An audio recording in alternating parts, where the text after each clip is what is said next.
Let us go back in time and learn some boring history facts that will put you right to sleep. Ooh, hoo. Got him. All right, here we go. What?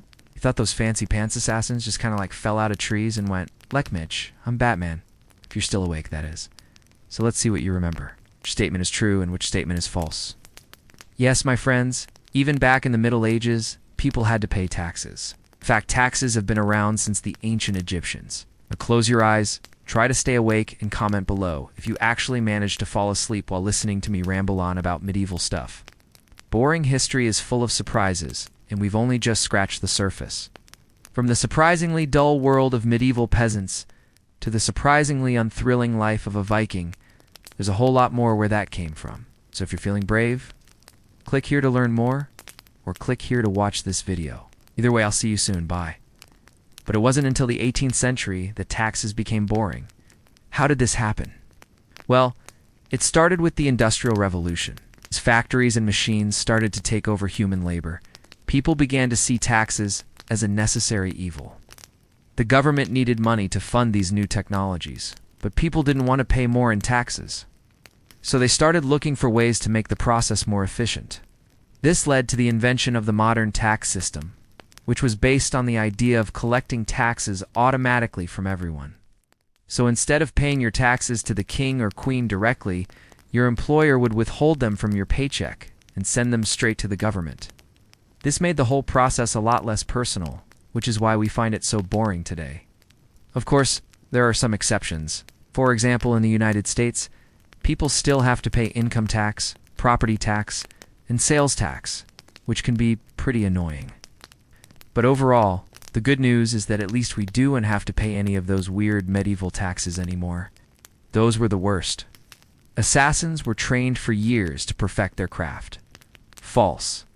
They were like, here's a pointy stick, go stab someone. Medieval assassins were international travelers who moved around a lot.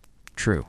Okay, so how did you do? If you got that one wrong, don't worry. Keep watching and you'll learn something new. If you got that one right, well, good job. Keep it up. No. To become an assassin, one had to undergo years of rigorous training. In fact, being an assassin was kind of like being a medieval Olympic athlete. It required intense physical and mental preparation, lots of concentration, discipline, and skill. Assassins had to learn how to use their bodies as weapons, how to move through the shadows unseen, and how to strike with lightning speed and accuracy.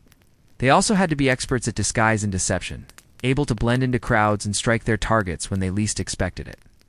All this training paid off, though, because assassins were the ultimate killing machine. They were feared by all, and their skills were in high demand.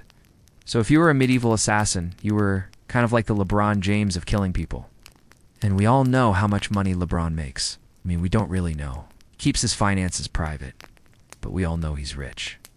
So yeah, being an assassin back then wasn't all sunshine and rainbows. Sure, it paid well, but the competition was fierce, and the training was brutal. Plus, you had to deal with all the psychological stress of, being an actual real-life ninja. But hey, at least you got to travel a lot. Medieval assassins were like the international man or woman of mystery. They traveled all over Europe, staying in different cities and countries, always on the move. They had to be careful, though, because they were always targets themselves. The life of a medieval assassin was dangerous, but it was also exciting and full of opportunities.